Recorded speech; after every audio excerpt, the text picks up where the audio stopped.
The controversy breaking out between Steven Crowder and the Daily Wire is delicious. First, Crowder releases this video saying it's time to stop. He then describes how after leaving The Blaze and becoming a free agent, he received a number of horribly exploitative offers from large conservative media outlets. He has dubbed these outlets Big Con. I'm already loving it.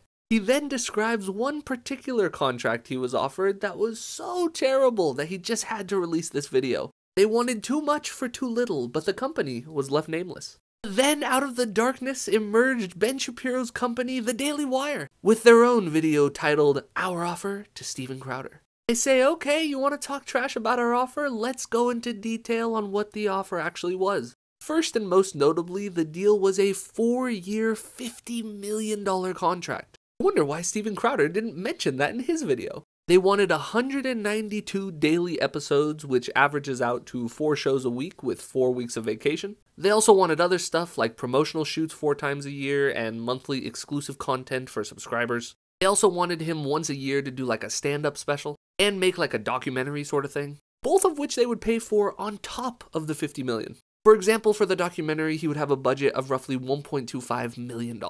I don't like either of these two groups, but because it's fun, I'm choosing a side. If you couldn't already tell, I've decided the Daily Wire is in the right. Mr. Crowder is overreacting. Some of you might be saying it wasn't just the money, it was the control. Because part of the contract was that if some of Crowder's content becomes demonetized, whether he loses advertisers or some platform drops him, whatever percentage of that revenue that is lost, he would lose that proportionate to the $50 million. So it's my understanding that, let's say Apple Podcasts was like 1% of the revenue he was generating. If they drop him and they lose that money, then he would lose 1% of whatever is left of the $50 million he hadn't already earned. Now, the reason I support this for Mr. Crowder is that he is of course a capitalist. He's of course not a socialist wanting freebies. If his content isn't making money, then why should he get a handout of money he didn't earn? Now, I of course am not taking this particularly seriously, but I desperately hope this situation continues to develop because it's just so much fun.